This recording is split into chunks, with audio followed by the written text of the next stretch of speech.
Hi అండి, అందరికీ నమస్తే. అమరావతి రాజధానిలో ఉన్న పూలింగ్ ప్లాట్స్ మరియు అమరావతి రాజధాని చుట్టుపక్క పరిసరాలలో ఉన్న పూలింగ్ ల్యాండ్స్ గురించిన విషయాలు ఇప్పుడు ఒకసారి చూద్దాము. ఈ మ్యాప్ ఒకసారి చూసినట్టయితే ఆ వైట్ కలర్లో ఏదైతే మార్క్ చేసి ఉందో అది మన మెయిన్ రాజధాని అండి. ఈ మెయిన్ రాజధాని 29 గ్రామాలు ఏదైతే ఉన్నాయో ఇక్కడ మనకి ఫేజ్ 1 పూలింగ్ ప్లాట్స్ అనేవి అవైలబిలిటీ ఉన్నాయండి. మనకి 2 టైప్స్ ఆఫ్ ప్లాట్స్ అవైలబిలిటీ ఉన్నాయి. ఒకటి రెసిడెన్షియల్ ప్లాట్స్, మరి ఇంకొకటి కమర్షియల్ ప్లాట్స్ అవైలబిలిటీ ఉన్నాయండి. రెసిడెన్షియల్ ప్లాట్స్ వచ్చేసి 120 గజాల దగ్గర నుంచి మొదలవుతాయండి. అలాగే కమర్షియల్ ప్లాట్స్ వచ్చేసి మనకి 30 గజాల నుంచి అవైలబిలిటీ ఉన్నాయండి.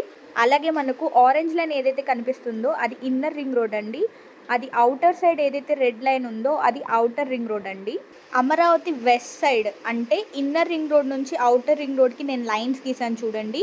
మనకి అక్కడ పైన కృష్ణా రివర్ సైడ్ నుంచి ఇక్కడ తాడికొండ, సిరిపురం, రావెల ఇది ఏదైతే ఉందో ఔటర్ రింగ్ రోడ్ వరకు ఇది ఫేజ్ 2 పూలింగ్లోకి వస్తుందండి.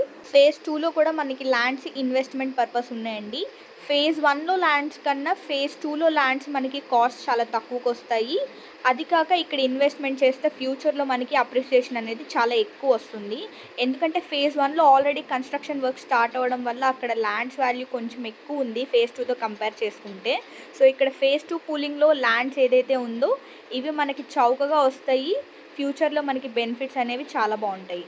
మీరు చూస్తూనే ఉన్నారు అమరావతిలో ఇన్వెస్ట్మెంట్స్ కానీ ల్యాండ్ వాల్యూ కానీ ఎలా ఇంక్రీజ్ అవుతుందో.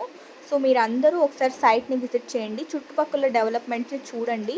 ఎందుకంటే ఇప్పుడు ఇన్వెస్ట్ చేసుకుంటే ఫ్యూచర్లో మనకి హైదరాబాద్లో పెరిగినట్టు ఇక్కడ కూడా ల్యాండ్ వాల్యూ అనేది ఇంక్రీజ్ అవుతుంది. సో అప్పుడు మీరు చాలా బెనిఫిట్ ఉంటుంది మీకు. ఫేజ్ 1 పూలింగ్ ప్లాట్స్ కానీ ఫేజ్ 2 పూలింగ్ ల్యాండ్స్ కానీ కొనాలనుకుంటే, ఇన్వెస్ట్ చేయాలనుకుంటే పైన కనిపిస్తున్న నెంబర్కి కాల్ చేయండి, అన్ని డీటెయిల్స్ ఎక్స్ప్లెయిన్ చేస్తారు. పూలింగ్ ల్యాండ్స్ గవర్నమెంట్కి ఇచ్చాక గవర్నమెంట్ సైడ్ నుంచి వచ్చే ప్లాట్స్ ఎన్ని స్క్వేర్ యార్డ్స్ ఉంటుంది, దాంట్లో ఎంత రెసిడెన్షియల్ ప్లాట్ ఉంటుంది, ఎంత కమర్షియల్ ప్లాట్ ఉంటుందని నేను ఒక పీడిఎఫ్ తయారు చేశానండి. ఆ విషయాలు కావాలనుకుంటే మీరు వాట్సాప్కి మెసేజ్ చేయండి లేదా ఈ నెంబర్కి కాల్ చేయండి.